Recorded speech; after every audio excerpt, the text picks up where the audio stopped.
बातमी नागपूरमधून। नागपूरच्या महापौरपदी भाजपच्या नीता ठाकरे यांची निवड झाली आहे, तर भाजपच्याच लीलावती हातीबेल या शहराच्या उपमहापौरपदी बसलेल्या आहेत। काँग्रेसच्या महापौरपदाच्या उमेदवार स्नेहल ठाकरे यांचा याच्यामध्ये पराभव झालेला आहे।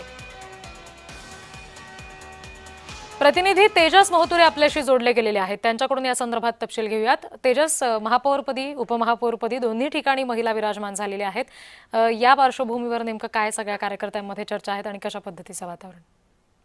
नक्कीच जर बघितलं असेल तर नागपूर हा सुरुवातीपासून जो आहे तो भाजपचा गड मानला जातो आणि या संपूर्ण निवडणुकीत जर बघितलं असेल तर देवेंद्र फडणवीस यांनी हा संपूर्ण महानगरपालिकेचा निवडणूक जी आहे ते चांगलीच कंबर कसली होती। नितीन गडकरी असतील, चंद्रशेखर बावनकुळे पालकमंत्री स्वतः जे आहे ते मैदानात उतरले होते, त्यामुळे जे आहे ते बहुमत जे आहे ते भाजपला मिळालं। 102 ज्या ठिकाणी जे भाजपने आपली सत्ता जी आहे त्या ठिकाणी काबीज केलेली आहे आणि जेव्हा महापौरची आज जी आहे ते अधिकृत जी आहे घोषणा झाली, निवड झाली, याच्यामध्ये जर बघितलं असेल तर नीता ठाकरे यांच्या नाव जे आहे ते समोर आलेलं आहे। नीता ठाकरे यांनी जे आहे ते 104 मत घेतले आहेत, तर काँग्रेसचे जे महापौरसाठी उमेदवार होते स्नेहल ठाकरे यांना जे आहे ते 36 मतदान मिळाले आहेत। म्हणजे काँग्रेसचे 34 आणि युबीटीचे 2 असे 36 एकूणच जे आहेत ते मतं जे आहेत ते त्यांना मिळाली आहेत। आपण जर बघितलं असेल तर संपूर्ण हा निवडणुकीत जे आहे ते सुरुवातीपासून जे आहे ते भाजपमध्ये कुठेच अंतर्गत कल जे पाहायला मिळालं नाही, कारण की लक्ष जे आहे ते देवेंद्र फडणवीस यांच्या सुरुवातीपासून या संपूर्ण महानगरपालिकेच्या निवडणुकीत होतं आणि नीता ठाकरे यांची जे पार्श्वभूमी बघितलं तर ते 2002 पासून जे आहे ते भाजपमध्ये जे आहे ते सतत कार्यरत होतात। युवा मोर्चा असेल, वेगवेगळ्या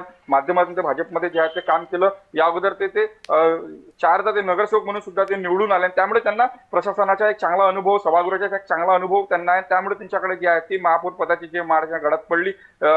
विरोधी पक्षनेता काँग्रेस असणार आहे, यासोबत जर बघितलं असेल तर गटनेते जे आहेत ते संजय महाकाळकर आहे, त्यामुळे विरोध सुद्धा घेरण्याचे जे आहे ते आव्हान जे आहे ते नीता ठाकरे यांच्या पुढे ठाकणार आहे। त्यामुळे येणाऱ्या काळात मोठे जे आव्हान जे आहे ते नीता ठाकरे समोर असणार आहे। तर उपमहापौरपदी जे आहे ते लीला हातीबेड यांच्याकडे जे जबाबदारी देण्यात आली आहे, ते दुसऱ्यांदा जे आहेत ते निवडून आलेले आहेत। त्यामुळे एकूणच जर नागपूर महानगरपालिकेत जर बघितलं असेल तर महिलांचा राज असणार आहे आणि त्यामुळे स्थायी समिती असेल याची सुद्धा निवडणूक येणाऱ्या काळात जे आहे ते सभागृहात होणार आहे। त्यामुळे हे सत्ता जे आहे ते महिलांच्या हातात मुख्यमंत्री देवेंद्र फडणवीस, केंद्रीय मंत्री नितीन गडकरी यांनी दिली आहे। त्यामुळे महिला राज सध्या नागपूर महानगरपालिकेत दिसत आहे। अगदी